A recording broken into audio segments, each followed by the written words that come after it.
Hello, everybody, you beautiful people who are listening, and all you beautiful people who aren't listening. You're still beautiful. We love you anyway. I am Servet Hassan. The name of the show is Intuitive Inc. It's Sunday night, and here we go again. And I have a really great guest. This is I think this actually might be the first time we're doing fiction. And I like that idea, even though it's a memoir, which can kind of like borderline not. So I'll ask the author if it's considered. We'll ask Gabrielle Myers. She wrote this book. It's called Hive-Mind.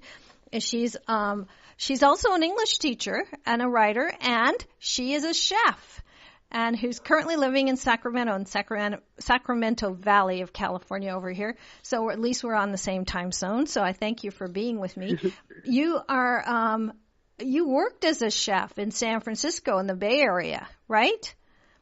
I did, yes, for about 14 years total. Long time. The Bay Area and catering company in Napa as well. And now you're an associate professor of English at San Joaquin Delta College, right? Yes, okay. Yes, I'm very happy to be there. It's a wonderful place to work. And great. I have great students and wonderful colleagues, so it doesn't get better than that. Yeah, and then right before you were going to get, I think you were going to get, you were going to go to Davis for a master's, right? I went to Davis. Yeah, I went and got my master's at UC Davis finished that in 2008. And then after that, I went to St. Mary's College of California for my Master of Fine Arts. Wow. As well. And you are a chef. And I find that all fascinating, but it all kind of works together. It really does. So I have to ask, okay, here we go. Now, can I call you Chefy? No. That's the name of the book. That's the name of the book. Why I have not? to tell people that. I was going to say, can I call you Gabby? But yes, I would be honored if you'd call me Gabby. All right, Gabby. Okay, so first question, Gabby. Why'd you write the book? It's a memoir. Now, okay, I'll lay off the hook for a second.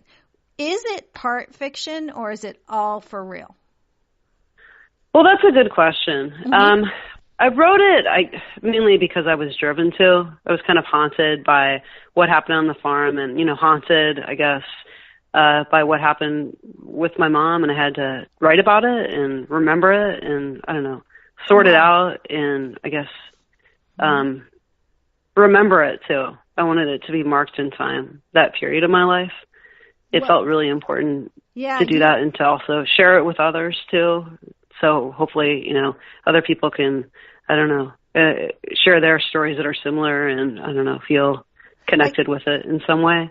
Right. And so the question, is it fiction or is it nonfiction? It's mostly nonfiction, like what happened. Mm-hmm. But sometimes in telling, the story of the past, you don't remember every little detail. And so sometimes you create the fine details as you're writing, I think, a memoir. Mm-hmm. So, the exact experience of what it was like to eat something.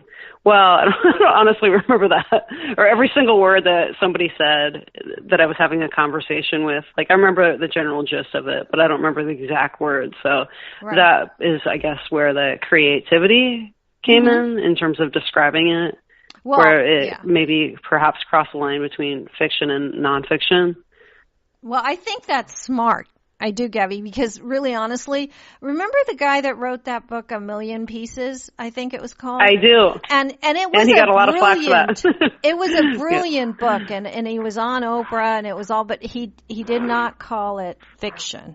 He called it nonfiction. I mean, he made it like every single thing in there happened, and then when he found out it didn't, he got in a lot of trouble.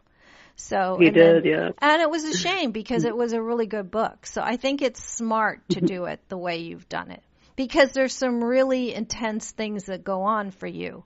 I mean, we have to, and it's like you said, you wrote it. There's a line in there somewhere in your book. I read the whole thing. There's a line in there that says, I want to know how to hold what you saw in the hospital. I think it was about your mother at that point.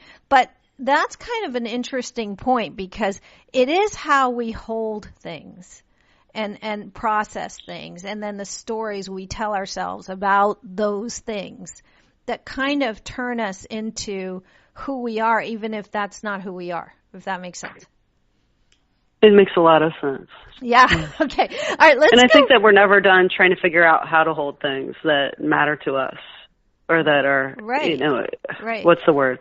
Like they form us in many ways. Like we live from those points in time. And often there's never just one. They're like maybe, 10 moments, 20 moments. They accumulate as you get older, right?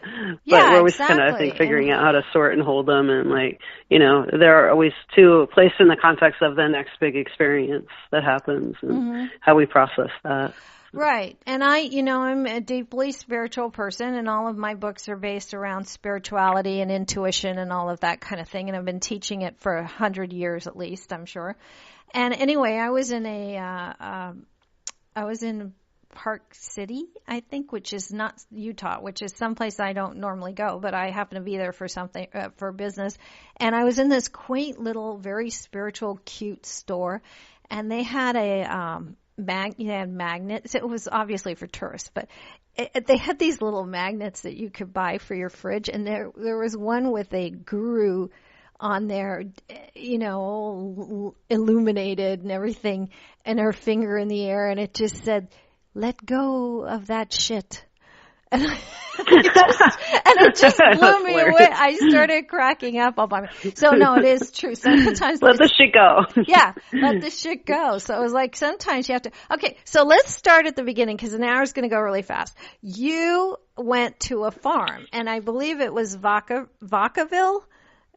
It was in Vacaville. Yeah, I've driven through up that part of the world, believe it or not, because my daughter went to UC Berkeley, and I got used to driving through all kinds of places in Northern California. And it's pretty secluded, as I remember. I might have changed since she went there, but there's a lot of people forget that California is mostly farms. It's, agriculture is its biggest business, right? Yes, it is. And this area of California, too, is kind of in a transition phase where it was mostly it's been agricultural throughout its history. But I would say over the last probably like 20 years or so, it's become suburban almost, in that a lot of people make the commute into the Bay Area or Sacramento from the small town. And, there are a bunch of outlet shopping malls that have sprung up. But the farm was kind of on the edge, beyond the edge of all that, out just in the countryside right next to it. So it was an interesting place because on the farm it felt like it was very secluded and in the middle of nowhere, off the grid, as they say. Well, but then it is. You're about 15 minutes away, from the Gap outlet and Highway 80. So it was a good spot for to have a farm, just because it made it really easy to get into the Bay Area to sell produce to the different restaurants and set up at the farmers markets in Berkeley and Oakland. So. Right. So and this was over a decade ago. How did you find the farm to start with? It's hard to believe it's been 11 years, actually. Yeah, I know. It goes fast. 2 weeks ago that I started on the farm. Life is like that, trust me. Makes me feel old. The time, it kind of accelerates as you move forward in life. But how did I learn about the farm was through a chef that I was working with at the time, Paul Canales, and Laura Trent, who was the female farmer and owner.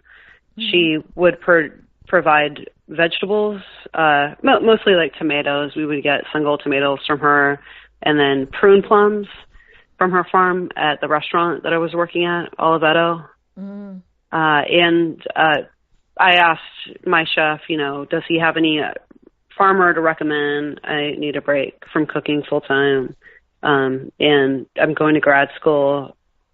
Do you have any recommendations? And he immediately recommended I go work with Laura Trent, that she was this rock star farmer and I could learn a lot from her. So that kind of propelled me to get in touch with her and explore that as an option.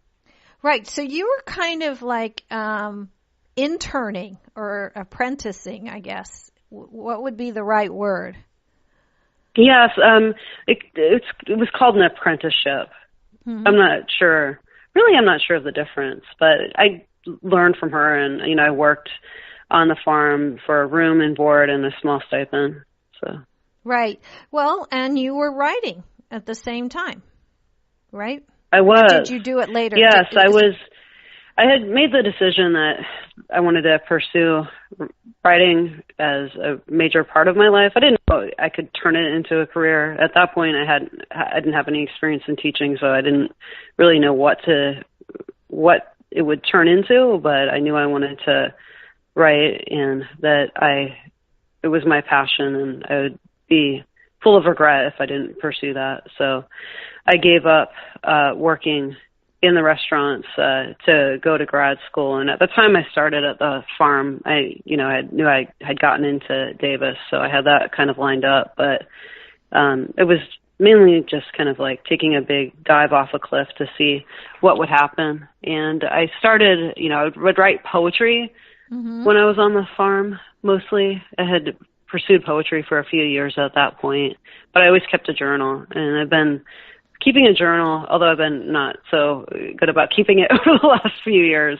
Right. But for most of my teen years and most of my 20s and then into my 30s, I kept a journal pretty regularly, and that was actually like the seeds for the memoir came from my journal entries and some of the poetry that I wrote while I was on the farm and then afterwards. And the book has some of your poems in it. You have poetry in there from other writers that you attribute, and then the poems that aren't attributed, you wrote those, right? Yes. Mm-hmm. Right. And I wrote those. Most of those were written after, well, actually, all of the ones that appeared in the memoir were written after I left the farm. It's kind of the way that I processed at that point was I was writing poetry about what happened on the farm and kind of trying to understand, I don't know, as much as I possibly could understand what happened through poetry, I think. And you wrote a poem about okra and tomatoes. I did. I know. Yes. So okra is an underappreciated vegetable. I know. It's delicious. It reminded me of Tom Robbins. Have you ever read Tom Robbins? He wrote Jitterbug. I love Tom Robbins. He's one of my favorite writers, but I haven't read him in way too long. And I remember reading Jitterbug Perfume, I got 30 years ago or something, and he goes on about the beet. The vegetable, that it's the most intense of vegetables. He gets into it. Then he goes like, but radishes. It kind of reminded me of that a little bit because I got to the poem about okra and I thought, Tom Robbins would love this. No, I did like that. There was one I liked in particular though called Woman, that you wrote about Lorene Niedecker. Is that how you say it? Oh, it was, she was kind of the inspiration for the form. Oh. Lorene Niedecker. She was a poet that lived in Wisconsin and really interesting poet who had pretty rough life, like scraped by, was a maid and worked like cleaning rooms at a hotel for many years. But she always wrote poetry and kind of like, was a poet for decades up in Wisconsin. So she inspired kind of the form of the poem. Yeah. But it was mainly about Laura Trent. Okay. Well, okay. So like when this poem Woman, did you write that or was that her? Yeah. Her work? No, I wrote that. Really good. Okay, I'm going to read it. Is that okay? Sure. I don't care. I'm going to read it anyway. So I am. No, I really like this. It's just called Woman. And it's short, so that's why I can do this. And then we'll continue. But I just wanted people to hear some of your work. Thank you. Well, she saw a woman created out of sea undulations. She located the abyss, gave up fighting herself to an enclosure where she paid for seeing the light through a window, just seeing the light, mind you, lived penned within, planted seeds that grew slanted toward the light, saw people on the walls, only water for meals. Now she saw from the straighted sky a folded golden poppy kind of light. She did grow poppies, I liked that. Anyway. Thank you. It's beautiful. Thanks, okay, so the meat, did this start with the farm and what happened to the farmer on the farm, the female farmer that you were working for? Or did it really start with your mother who attempted suicide? The memoir itself? Yeah, just... It started when I was on the farm, and I guess, and also afterwards processing that, and then I was able to, I guess, set it in the context of what happened to my mom. Mm-hmm. I wasn't, it took a little bit of hindsight to understand the connection, even though maybe if you're reading it, the connection's obvious. To me, it wasn't when I was living through it. Well, yeah, that's it true. echoed, inside me, obviously, for a reason, but I had to, I guess, step away from it a little bit to see how it all came together and to see the narrative that was possible. Right. There. Because when you're living life, it's, generally it's kind of fractured, and you're not telling yourself a story about what happened. You're just living it. You're telling yourself a story about what happened in the past. Mm-hmm. And so it took me some time to, I guess, get there to tell this story about what happened in the past. Well, and sometimes we have to ask ourselves how much of the past was true, and and how much of it is just what the spin we put on it. Yes, that's true, right? Because it is all about what you tell yourself about what happened. That's what you remember, and it definitely depends on who's doing the telling. Right, the same story can be told differently depending on who's experiencing it. Right. And I've had people, well, even with myself, if I'm being honest, I, grew up in a house with Pakistani parents who were acclimating to England and then Montreal and then California, but they did quite well at that. But still, they weren't Americans. And my brothers and I all grew up in the same house, and every one of them has a different story than I do. I mean, sometimes when I hear about their childhood, I'm like, where was I? Like, what? What family did you grow up in? Because that wasn't the family that I grew up in. Yeah, you know what I mean? So it's kind of like how we're processing and how we're interpreting and how we're putting the pieces together in our own, because that's one of the driving themes, I think, of this memoir is about the stories we tell ourselves, Yes, and then also, I think there's control over the story you tell yourself about yourself, right? And about, the relationships that you have, and even about your family. You actually have control over that. That's I don't know, maybe that was, I think, one of the biggest realizations I came to on the farm.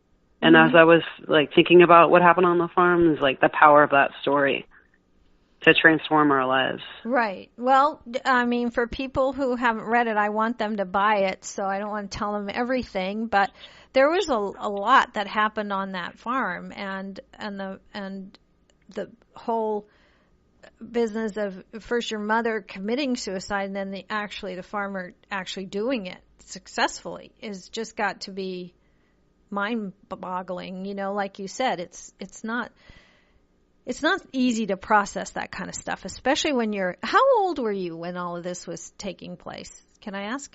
That's a good question. It was 2006, so I was 31, was it? Yes, 31. Okay. We'll go with that.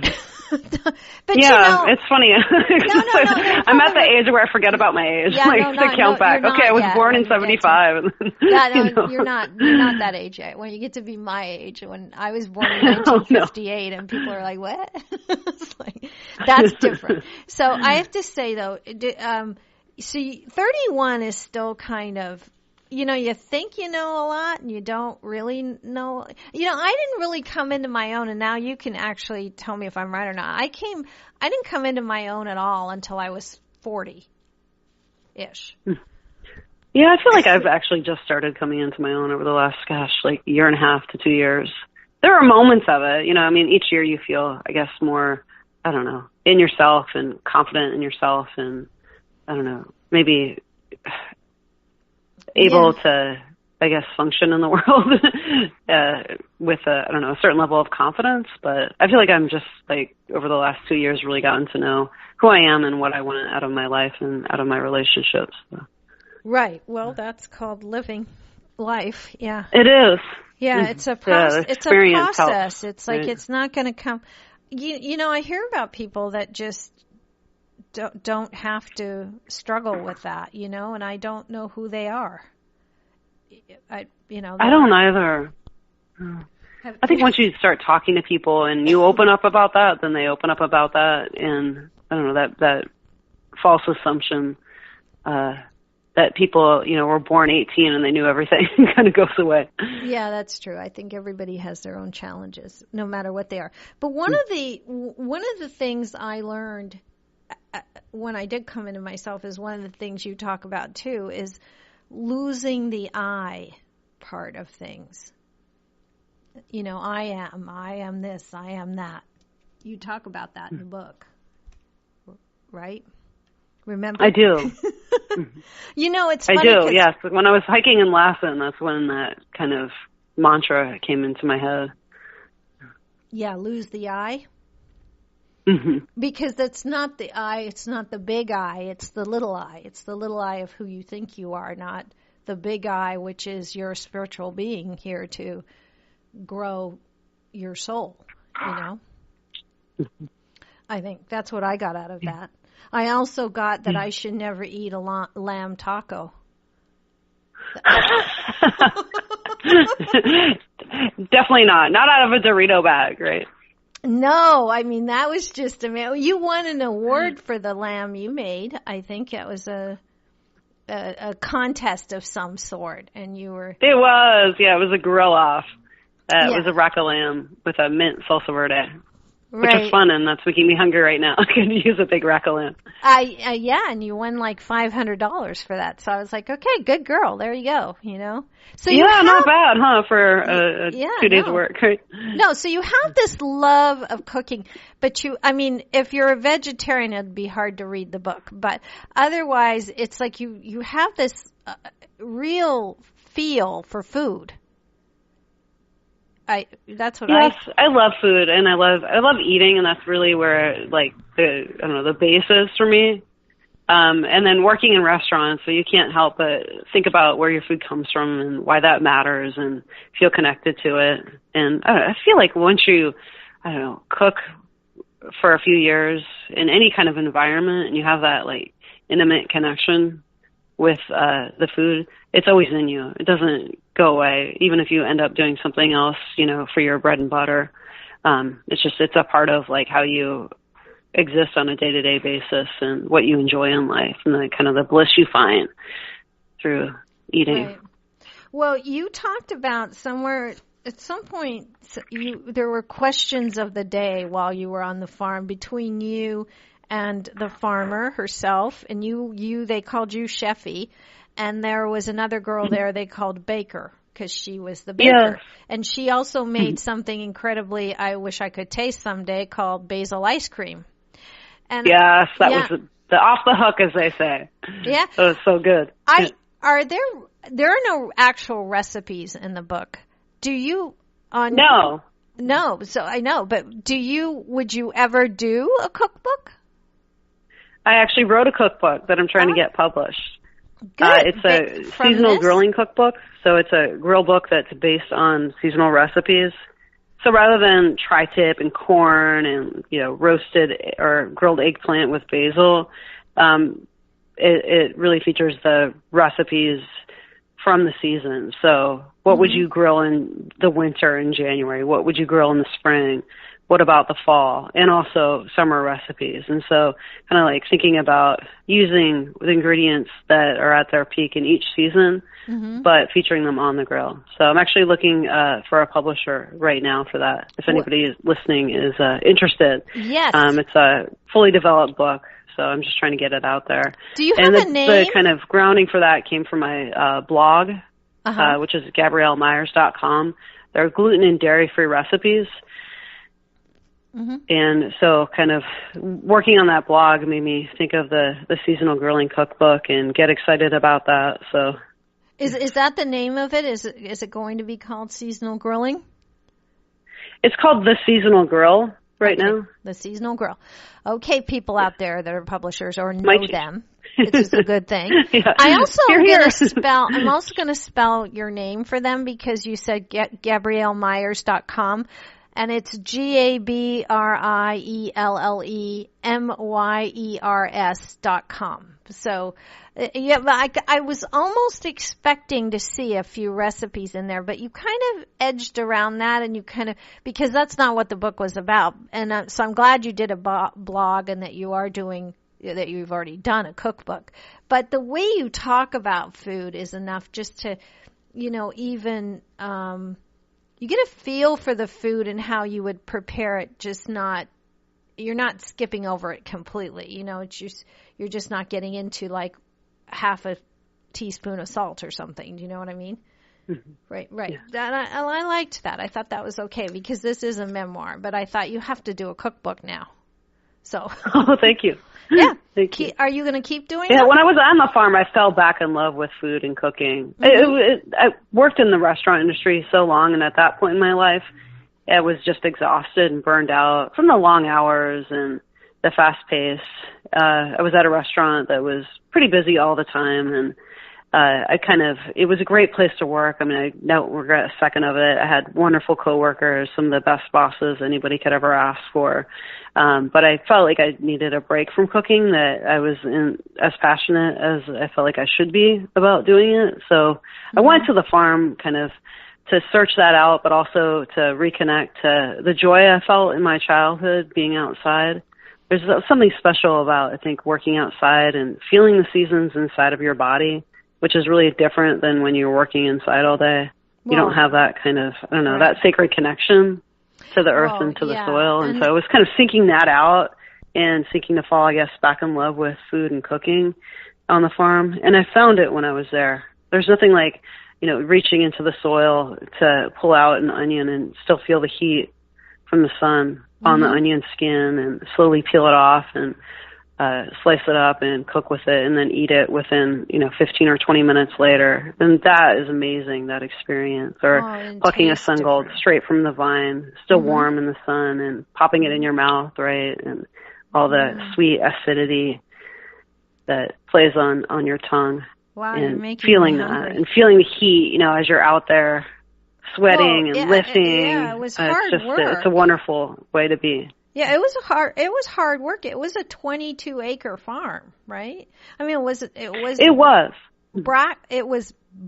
was back-breaking at points, I'm sure, but it's a different kind of work. It's a different kind of tiredness, I think. Mm-hmm. Also, yeah, it made me feel more awake and alert. Yeah. Just in general, like to life, and not just to my body, but to the world around me. There's that kind of it focused me in a powerful way, I think, being there. Right. I think that's nature in general, but I also think I think when I was little, we used to garden, and little kids don't do that so much anymore. They're always on the internet and whatever, their computer games and all that. But there's something about planting things and watching things grow that teaches you something as well. And putting your hands in the dirt and watching and watering it. And because things don't grow spiritually or physically or manifesting your dreams even. Nothing grows without being watered and weeded, and it doesn't happen overnight. That's a great way to put it, right? It takes attention and effort. Yeah. And, sometimes that weed around it is pretty tenacious, and it takes some muscle, right, to pull it out. Yeah, I once had a guru tell me that my life was my garden. Keep the weeds out. Also, I love that. That's beautiful. Yeah. Keep the noxious weeds out. Yeah. Straight into the point. Like, let go of that shit. It's like, your life is your garden. Just keep the weeds out. That was it. That was all he ever told me. Then it was on to the next teacher. But no, there is a quote from Paula Wolfert that said something about that, about slow, that we need to think more about the word slow, because when you combine ingredients the day before, their flavors blend because it's slow, something like that. I'm paraphrasing, so please don't quote me. But there's something to be said for that, because life is like that. There's some great metaphors going on here. And I think it's really interesting, and we need to remember that. And also, things do taste different when you take. When I was little, and part of my childhood was spent in a little town. It's not so little anymore, outside of Montreal, called LaSalle, which was on the banks of the Yves Saint Laurent River. We had a house there, and my mom grew a lot of stuff, and she grew tomatoes, and we would have lettuce and tomato sandwiches. And it sounds strange to people. Delightful. It sounds really strange to people, but it was homemade bread, and it was homemade mayonnaise, and it was homegrown lettuce and tomatoes. And they were delicious. Because the tomatoes, wow, that sounds really good. The tomatoes were like meat. They were big and beefy, and it was like meat. I don't know. Lettuce and tomato. People think I'm nuts because I came to America. Especially with some nice bread, too. Oh, that sounds great. Yeah. When I came to America, I was like, I'll have a lettuce and tomato salad. Some mother asked me after school what I wanted for a snack, and the little girl I was with said peanut butter and jelly, and I said, I'll just have lettuce and tomato, and she looked at me like I was nuts. Anyway. Who's this kid? This kid knows how to eat. All old memories coming back. But there is something. And I think I don't know how you got into it in life, but you talk about it in the book while you were on the farm. There was always like a question of the day that sort of evolved into a what if question. Who started that? Did you guys just do that daily just because? Or Baker started it. Oh, okay. Let's blame her. The character that is Baker. Yeah. Yes. Do you stay in touch Which with I thought her? it was a really neat, approach to have. I think I'm going to go back to that, have my what if question every day now. Well, I liked the answers. I liked one particular answer to the what if, and that was you said you wanted a restaurant with 10 acres of farm behind it or something, and you'd just bring the food in every day and cook it. And people would come to is that still something you dream about? For me personally, I don't know if that would be the best life for me. Right. I'm kind of very happy teaching, and I'm happy to do that for the rest of my life. And I don't think I could teach and do that, but I would like to eat at a place like that often. So I think that's like the best way to cook is to have the ingredients right there. Well, you could so you can do just that go out right before dinner, right? Service and gather your lettuce, right? Gather your tomatoes and prep them and get them ready for service. So I think there's nothing like that. I love working in restaurants. There are many things that I really enjoyed about it. I like the camaraderie. Like nothing gets done in the kitchen if you're not working with your team. And some of the most meaningful friendships that I've had in my life have developed while I've been working side by side on the line with another chef and cook. I love eating, and I love kind of the sacred ritual of preparing food for others and seeing them eat something and be happy, and the excitement that happens in a kitchen to me, I don't know, it's really vibrant and something to plug into. But for me, teaching is really my love now. I think that's really inspiring to work with students and see them develop their reading and writing skills and see them develop their own voices and hear their thoughts on what they've read. So I don't know, for me that feels like the best, fit for that. But I'd be all down with eating in a restaurant like that.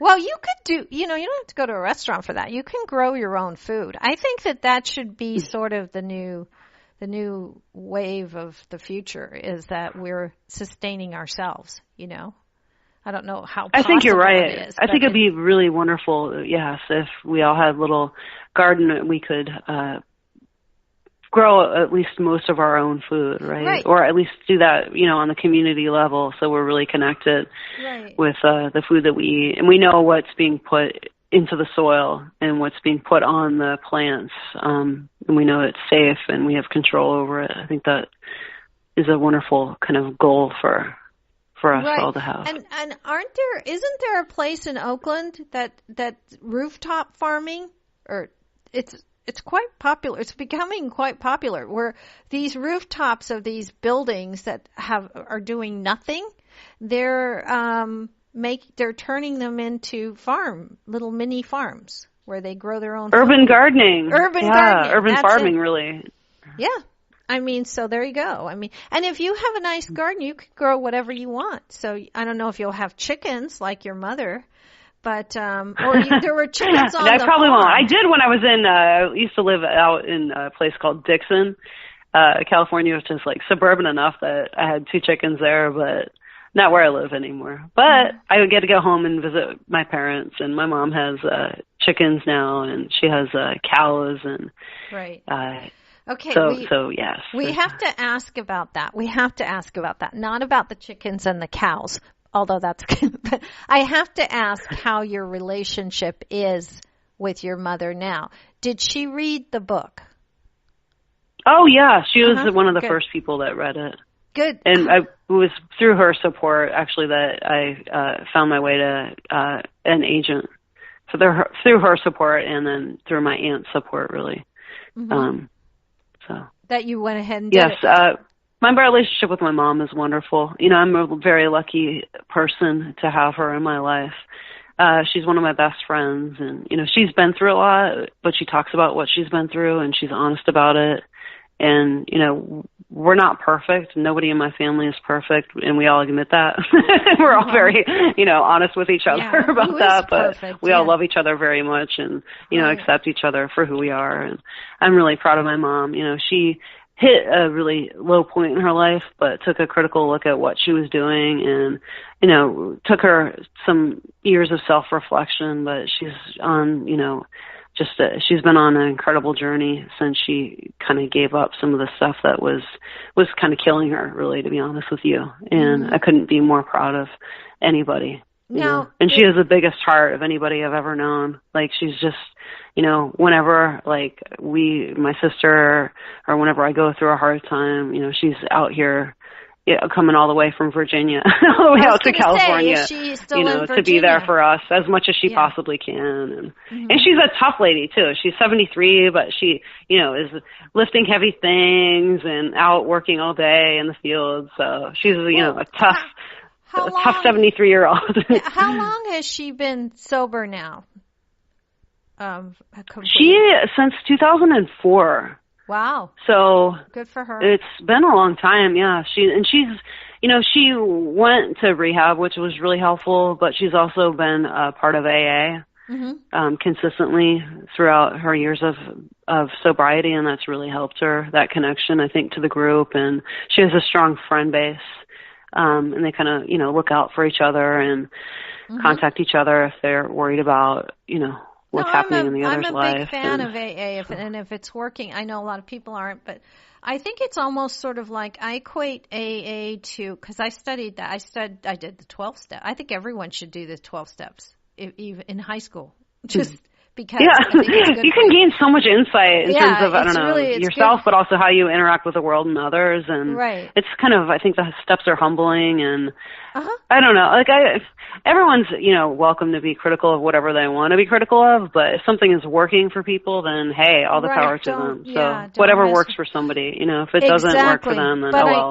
you know. but even that said, if it doesn't work for you, I still think you need to do the 12 steps, because it just gives you insight into, I just think it gives you insight into things, you know, because I'm not a part of AA, but I do, like I said, I've studied almost everything. That there's so many things out there, but you know, it's, to me though, it's sort of like the first indigenous church, you know, the way it was supposed to be. Believe what you want to believe as long as there's a higher power. And then they do, if it works, great. And look what it's done for your mother, you know? Yeah, it's been pretty incredible, you know, what she's done. I'm just like, when I think back at, you know, that night when I, you know, heard what she had attempted, and then when I saw her in the hospital and the way things looked, you know, for those 3 days that she was in the ICU, I'm just kind of floored when I think about what's happened since then, and where she's at, and, you know, how lucky I am to have her in my life. Yeah, that's nice. We're running low on time already. I don't know of anybody out there has a question for Gabrielle Myers, feel free to call in 949-313-8880. I mean, it's a little hard to pinpoint what you might, but just her having gone through what she's gone through, if there's a question you have, feel free to call in. Again, it's 949-313-8880. We don't have much time left, so call now. That's all I got to say about that. Pick up the phone and call. No, I mean, you must have learned a lot from that experience, but also I can't imagine what it would be like to find somebody who had actually been successful at that, and then you find them. That's got to be another amazingly life-changing, life-altering experience. No way around that, I think. How did you change after that? I mean, that's a loaded question. That could probably take 10 years. But I think that I realize that, we have control over how we react to situations. Mm-hmm. We can't control what happens to a certain extent in our lives. Mm-hmm. We'll be in relationships and things won't work out. We'll, have a job and things won't work out with it necessarily. Shit happens, people live, people die around us that we love. There's always like that flux of things that we can't necessarily control around us, but we can control how we react to them. And it's really important that we, find productive ways to deal with life in general and realize that, acknowledge it, and then put it into play. I mean, it's a lesson that I learned back then, and I'm going to be honest, sometimes I have to relearn it. Well, life is like that. Sometimes you have to learn a lesson a few times. You're like, oh, that's right. Yeah. But that's our ground. That's our base, is really understanding that we can control how we react to things, and we can also control the story we tell ourselves about certain experiences that will enable us to be resilient and move forward, beyond any type of darkness that might occur in our lives. Well, I think, the universe is extremely patient. So if you don't get a lesson, it'll just give it to you. Again, the names can change, the faces can change. There you go. The city can change, but you know what? The same thing will pick up where it left off if you don't get it the first time. And it just waits till you do, so you can kind of kick in early. But it's just, and there's something else that interesting in what you just said. It's destruction, and I think you said this in your book, but I've heard it before, usually from other writers and artists in general, that destruction and creation sort of come from the same place in us. Mm-hmm. So you have to channel that well, because that creative seed can be really productive or really destructive. Yes, it's about the channeling, and you have to be really aware of it too, I think. That Genesis point, right? To determine where it's going to go. Right. I mean, you have to channel it in the right way. That's why I think it's good. We're all addicted to something. We just are. I mean, and you can be addicted to running. You can be addicted to exercising or eating well, or you could be addicted to alcohol, or sex, or it's just a question of how we're going to let that take control of our mind, and then our body takes over, because we're not allowing our mind to process, to take. Our mind can be like a bull in a china shop if you let it run wild. So you have to kind of. That's true. Yeah. Got to tell it to simmer down, right? And I think mellow out. Yeah, exactly. And I think one of the ways to do that is to be in touch and mindful, whether it be through meditation, whether it be through gardening, whether it be through just being with nature, hugging a tree, whatever it is that works for you is what it should be, a productive way. That's true. Yeah. And I think too, I've spent a lot of time thinking about this, and I feel like, I guess being addicted to the point of where things are, become negative, that's bad. But I think that having, the ability to get addicted to positive things is actually a really good trait. I don't know, because addiction runs in families, right? And there's always that, that fear, I guess, in my mind, hey, my mom it has an addictive mind, and her father had an addictive mind. Mm-hmm. Do I have one? I'm like, oh no, well, what does that mean for my future? Yeah. And there's like I guess a fear there. But one thing I've realized is that addictive mind actually is a great like asset to have, because you can get addicted to like physical fitness in a good way, not to the point where you're harming yourself, but to the point where like every day, after work, you go and you work out, or every day, after work, you go to a yoga class, or you meditate, or you like get into that pattern that can be beneficial to you. And if you have that kind of like approach to it, I actually think it's an asset. Well, good habits, yeah. Well, alcoholism is hereditary. I mean, so you have to kind of keep your eye on it, because it's a disease. It's not just I should have given it up or not let it get out of control. It's a physical thing too. So if you're more sometimes aware, there is that the what's the word? Like there is actually like the genetic basis to it. One thing I found interesting though, because like my family is into science, because my dad's a scientist, and we got our genes tested. Right? Wow. And so I learned a lot. And, apparently there's no addictive gene in my family, which I was actually surprised at, because I was like, well, my grandfather was an alcoholic. Like, he was really bad. He never really got help and was, in a bad, I think, spot for most of his life. And my mom, she's an alcoholic. So I just assumed that there was like some kind of genetic basis, but there wasn't. So if it's behavioral, that really leaves you thinking, right? Yeah, that does leave you thinking. In a way, that's a good thing for you, but it's puzzling to see that kind of behavior repeat itself. Just, but we are a product of what we come from, too, So maybe that was just in your mom. That's true. Almost like, I think, more so than genes. Really. Yeah. Right? It's like the attitudes of the family that you grew up in can really shape how you view the world and how you approach things. And sometimes you're not even aware of that, right? Right. I mean, that's why you can have, twins that are genetically almost identical, but if you put them in two different environments, they're completely two different people. They're not going to be nearly the same. So, I mean, it's all fascinating to me, but I really appreciate and applaud you for putting your heart on your sleeve and just telling your story, It's not easy to do. I mean, one of the first things I think you need to learn as a writer, whether it's fiction, nonfiction, memoir, I don't care what it is, any kind of writing, especially poetry, which I wrote quite a bit of in my second book, The Intuitive Heart of Romance. I wrote quite a bit of poetry in that. But I think the first thing you learn is to tell the truth, because that's the only way you can find your voice, is to tell your truth.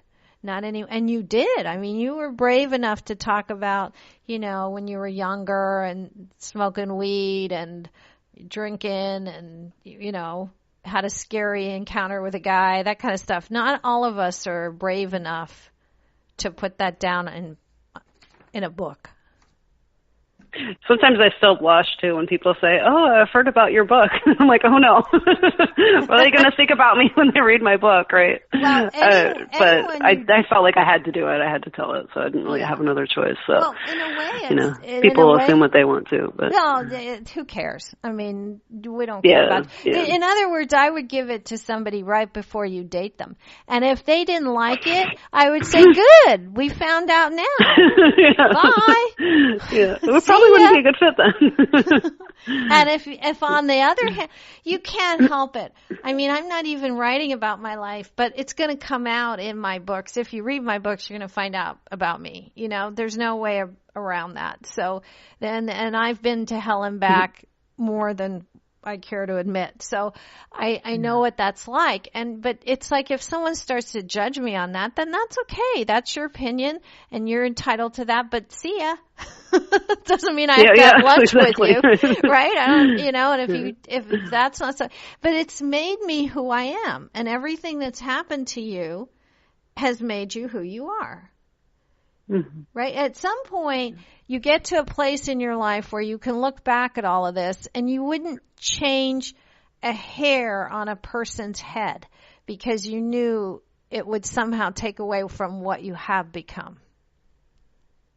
Mm-hmm. Right? So yeah, I mean, that's a good point. They were formed, right, in reference to all that. So right. I wouldn't be the person that I am before you right now without all those experiences. Mm-hmm. That's right. So do you stay in touch with Baker? I do. I feel like I've been out of touch for the last year or so just because I went through a breakup and like a big life change and then moved out, to Sacramento and then moved into a new home recently. So I've been kind of distracted. But I just about a week ago got an invitation to save the date, and she's getting married. Wow. The partner that she met just not too long after the farm, maybe I think within 2 years, she started dating another person, and her name is Karen, and so I just got their wedding invitation. So I'm so excited to go and to attend. And okay, yeah, she's doing really well. She's at a place in San Francisco. Owns like a bakery in San Francisco that's one of the top bakeries in the city and is doing really well. Well, what's it called? Give her a plug. She's a wonderful person. I'm really lucky to still be in touch with her. What's the name of the bakery? Give her a plug. Mission Pie. Mission Pie. Okay. Yeah, it's 25th, I think, in Mission in San Francisco. Yeah, excellent. I mean, she sounds like that's such a wonderful. I was going to say I'm really happy for her. Person. Really, really happy for her. Unless you were going to tell me, because I was holding my breath there for a second, that it was Gina. Then I was like, oh no. No. Named Gina in the book. Although I'm Facebook friends with her. Oh, okay.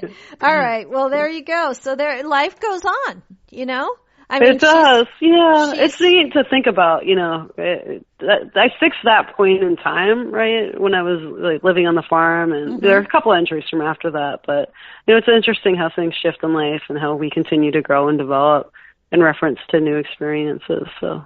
Right. Well, that's what kind of in the end what life is about, Wasn't it John Lennon that said life is what happens to you when you're busy making other plans?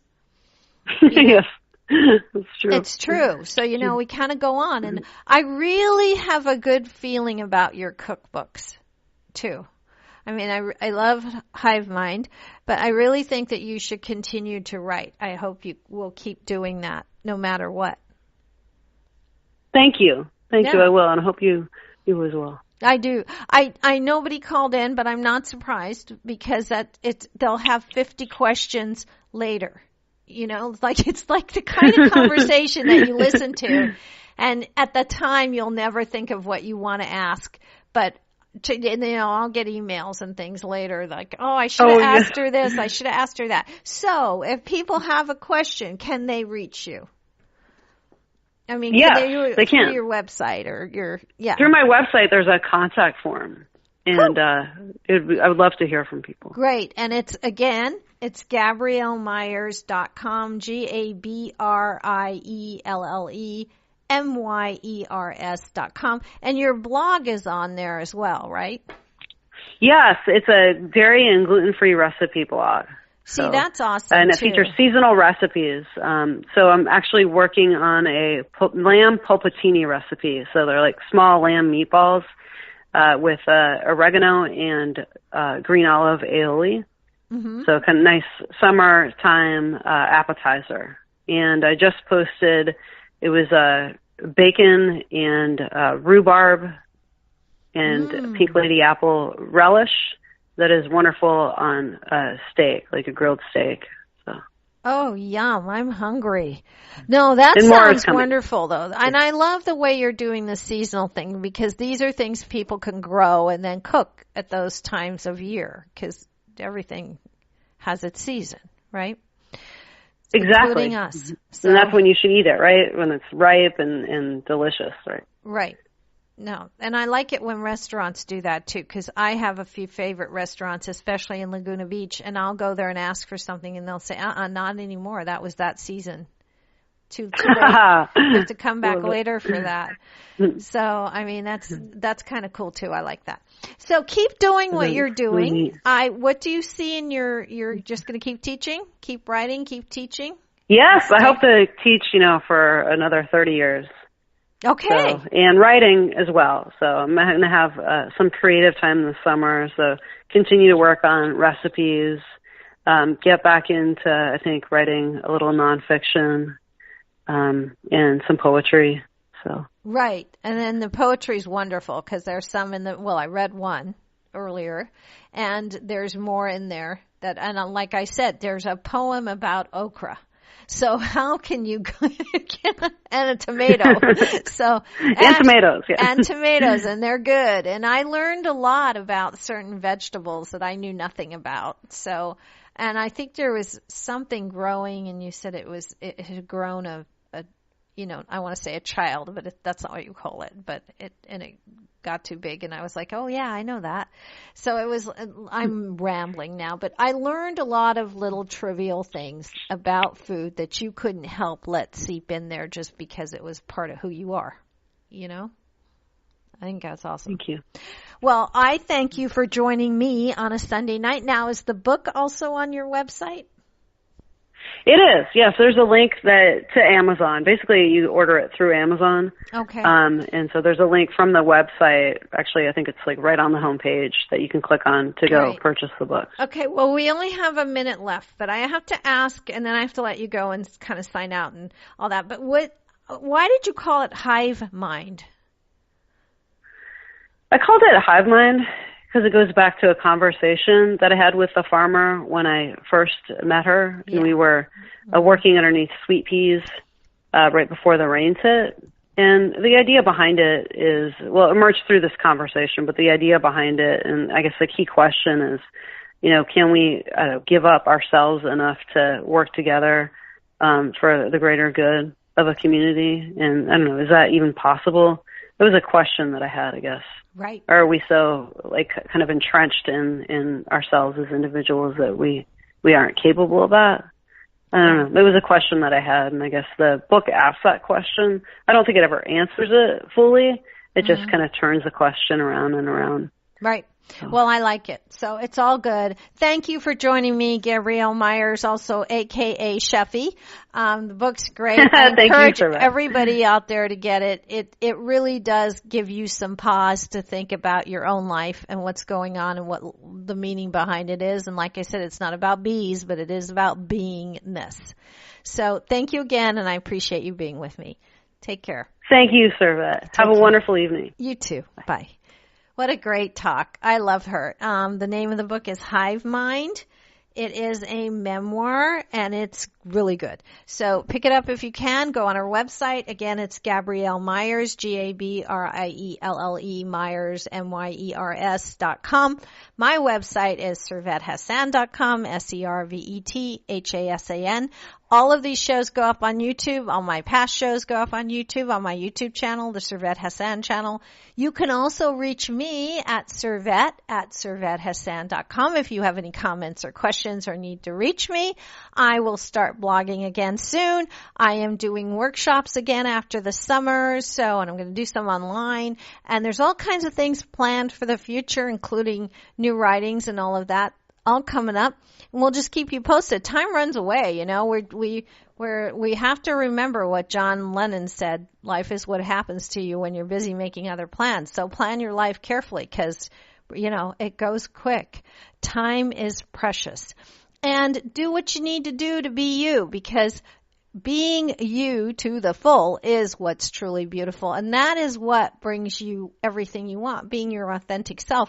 And Gabrielle Myers just sort of proved that, because she went through what she went through and she did what she needed to do. She left the big city. She left really great restaurants to be on a farm, and it turned her into who she is. So be you to the full, because that's what is truly beautiful.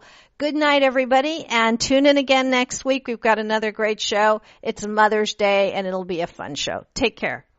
Good night.